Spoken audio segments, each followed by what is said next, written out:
하루아침에 숙청당해 40여 년 동안 자택에 감금된 채 살고 있는 비운의 여인이 있었으니 바로 김일성의 두 번째 부인 김성애. 70년대 당시 김일성의 총애를 입고 여비수에서 단숨에 두 번째 부인으로 등극. 북한 최고의 권력을 누리고 살았던 김성애. 그녀는 도대체 왜 하루아침에 숙청을 당했을까? 그 이유는 바로 김일성의 장남인 김정일의 피비린내 나는 복수국 때문. 김정일이 8살 때 동생을 낳다 의문의 쇼크사로 죽어버린 김정일의 생모 김정수. 그 김정일은 청년이 될 때까지 계모인 김성애의 손에서 자라게 된다. 그러던 어느 날 자기 어머니의 죽음이 아버지와 계모의 불륜 때문이었다는 사실을 알게 되고 생모를 위한 피비린내 나는 복수국을 시작한다. 와, 무섭다. 첫 번째 피해 복수. 자신의 라이벌이자 계모 김성애의 장남 김평일을 여자만 밝히는 부하 방탕이라는 죄목으로 해외로 추방. 두 번째 피해 복수.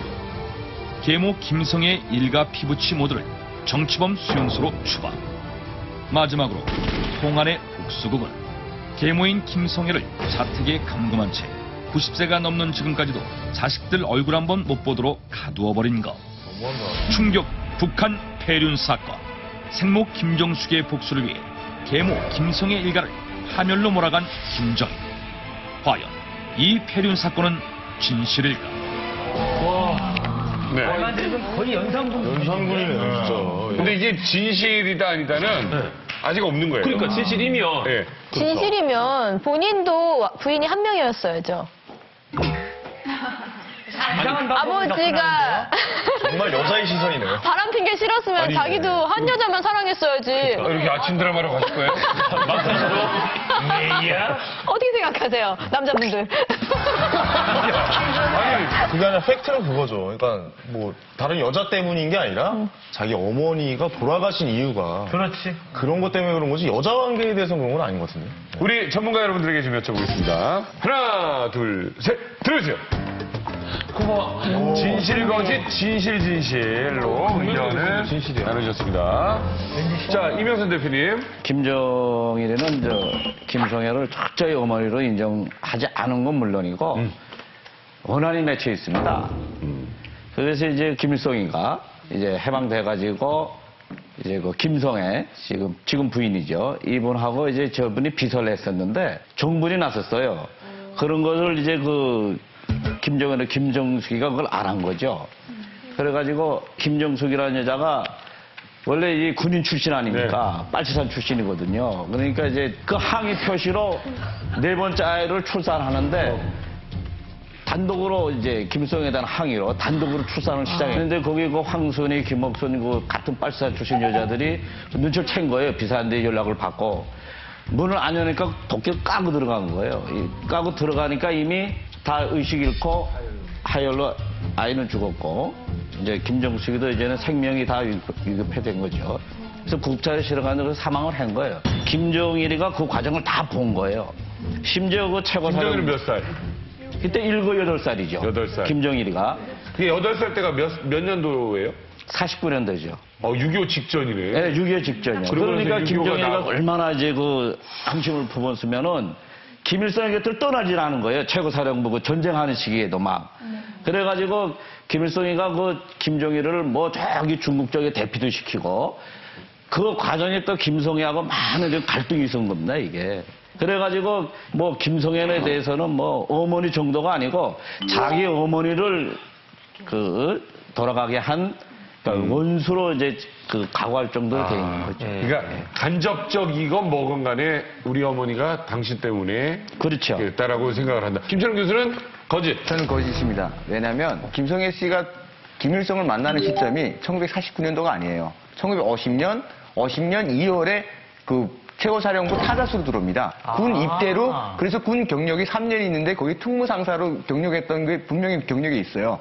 그리고 김일성이랑 동거를 해서 1951년도에 김성애가 애를 뵭니다. 그래서 1952년도부터 본격 김일성과 동거를 들어갑니다. 그리고 1958년도에 자기 그 가족 사진이라고 해가지고 김평일과 김경진이 다 있는 그 가족 사진을 해가지고 우리는 부부다 이런 식으로 세상에다 공개를 하게 됩니다. 그리고 두 번째는 김정일이가 김성애를 쳤다는 것은 격가지, 그러니까 신진 세력의 어떤 신진 권력에 대한 김정일의 어떤 그 견제로 인해서 김성애를 친 거지 결코 그것이 김정숙과 연결돼가지고 김정숙이 어머니가 아니라는 데서부터 출발한 그런 미움이 아니었다. 저는 이런 데로부터 거짓이라고 판명했습니다. 그 말씀 중에 51년에 그러면 임신을 했다고 그랬잖아요. 네네네. 그러면 전쟁 중인데도 임신을 한 전쟁 중에도 그렇죠. 살아있으니까. 전쟁 중에 임신한 거죠. 하는구나. 네. 그 사람이 누구예요, 그럼? 51년에? 51년에는 애가 유산을 합니다. 아, 유산. 네. 김철웅 교수가 지금 새로운 이야기를 했어요. 아유, 묘해요. 그러네. 자, 강명도 교수님. 네, 이게 진실이고요. 이미 진실로 밝혀졌습니다. 왜냐하면 우리 교과서에는 오래 쓸 때 72년 김종숙 어머니라고 나오기 시작한 게 75년 이후부터고 그전엔 김종숙이라는 말 없었어요. 김성애 요사가 나왔습니다. 김성애를 동지라고 부른 게 아니고 모든 노동신문에는 김성애 요사를 불렸어요, 그때는. 그 이후에 자기의 이제 어머니에 대한 복수. 김일성이가 김종숙 첫째 부인이 죽기 전부터 좋아했던 게 김성애가 맞습니다. 그래서 이제 49년도에 아기를 낳다가 죽었거든요.